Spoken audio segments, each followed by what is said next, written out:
Hello dear friends, dear students, Pathak Pathshala में आप सभी का स्वागत है। मैं Satyendra Pathak, GS teacher for all competitive examination. Students, इस वीडियो को आप ज़्यादा से ज़्यादा लाइक शेयर सब्सक्राइब कीजिए। जितने भी सोशल साइट है वहाँ पे जो भी मेरे नए यूजर्स है इस वीडियो चैनल से जुड़े और बेहतरीन तुमसे पढ़ाई करें। तो पिछले वीडियो में मैं बौद्ध धर्म के बारे में पढ़ा दिया था कि उनकी कैसे मृत्यु हुई थी, कैसे उन्होंने उपदेश दिया था, कैसे ज्ञान की प्राप्ति होती है, सारे में डिटेल से पढ़ा दिया था। आज जो मेरा है वो है बौद्ध धर्म और जैन धर्म के समानताओं के बारे में, मतलब दोनों में क्या अंतर है, दोनों में कौन कौन से चीज का कौन कौन से उससे उल्लेखों का वर्णन किया गया है। तो आज मैं उसी को डिटेल से बताऊंगा।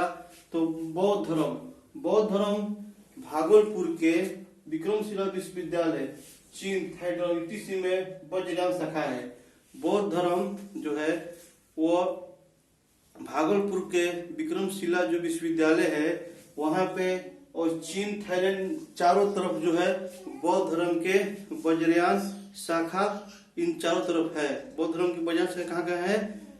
भागलपुर के विक्रमशिला विश्वविद्यालय, चीन, इंडोनेशिया और भी जितने भी बौद्ध धर्म के जो देश मानने वाले हैं तो चारों तरफ वज्रयान शाखा फैला हुआ है।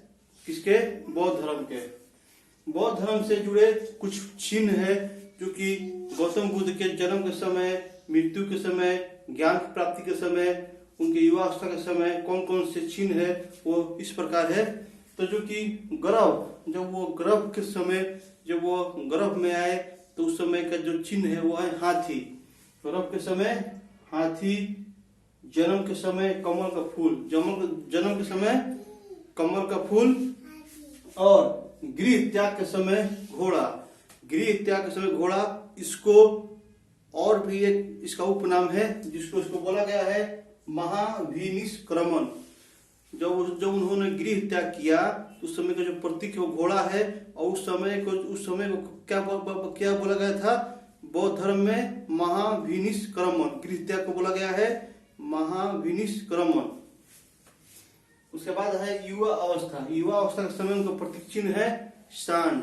युवा अवस्था के समय उनका प्रतीक चिन्ह क्या है? वो है सांड। और ज्ञान प्राप्ति के समय उनका जो चिन्ह है वो है बौद्धिक वृक्ष। ज्ञान प्राप्ति के समय जो उनका चिन्ह है वो है बौद्धिक वृक्ष। उसको बोला गया है संबोधन। उसको क्या बोला गया है? संबोधन। बौद्धिक वृक्ष जो है वो ज्ञान प्राप्ति के समय है, उसको बोला गया है संबोधन। फिर उसका प्रथम उपदेश का प्रतीक चिन्ह है चक्र। इसको जो वो प्रथम उपदेश है उसका प्रतीक चिन्ह है चक्र, उसको बोला गया है धर्म परिवर्तन। उस समय क्या बोला गया है? धर्म परिवर्तन, धर्म चक्र परिवर्तन। उनका जो उपदेश था, जो पहला उपदेश, उसका प्रतीक चिन्ह है चक्र, उस समय बोला गया है धर्म चक्र परिवर्तन। फिर उसके बाद है समृद्धि। समृद्धि का प्रतीक चिन्ह है शेर। समृद्धि का प्रतीक चिन्ह क्या है? शेर। उसके बाद है निर्वाण। निर्वाण का जो पद चिन्ह है वो है मृत्यु। निर्वाण का जो है वो है पद चिन्ह। निर्वाण का जो है पद चिन्ह। उसके बाद है मृत्यु। मृत्यु का है स्तूप। मृत्यु का है स्तूप। इसको बोलते हैं महापरिनिर्वाण। मृत्यु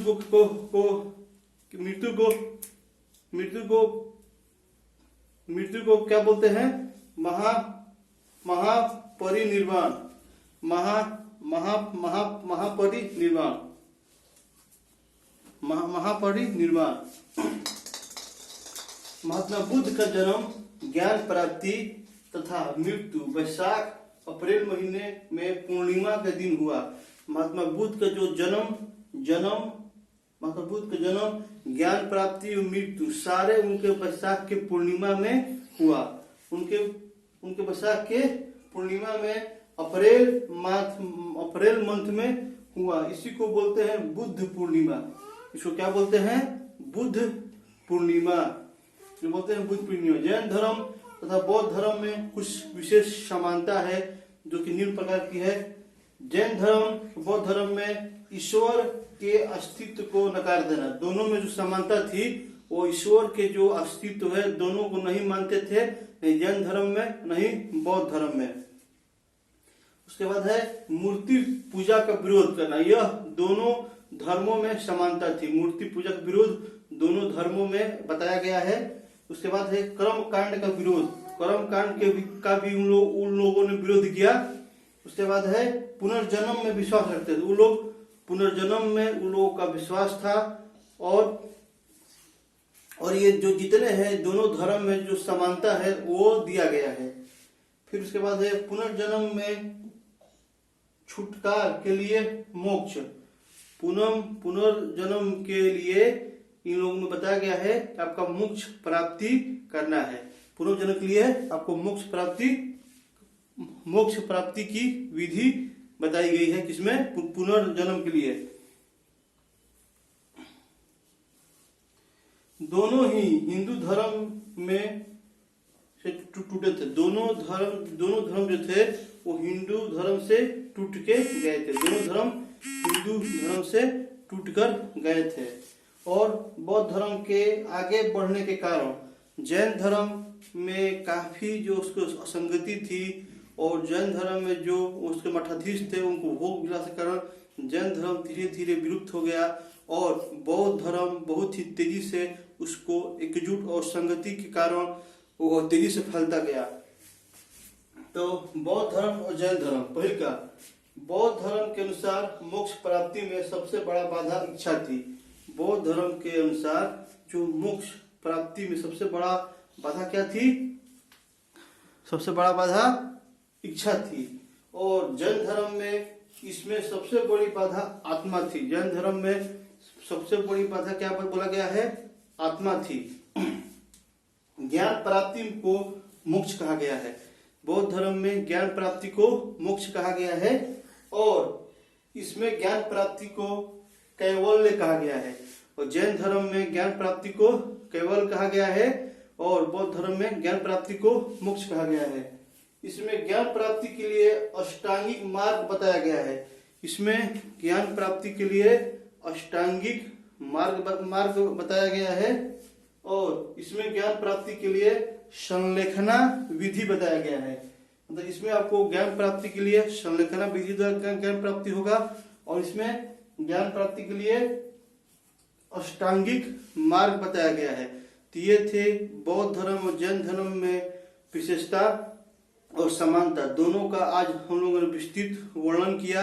तो आप इस चैनल से जुड़िए और बेहतरीन कंटेंट के साथ पढ़ाई कीजिए।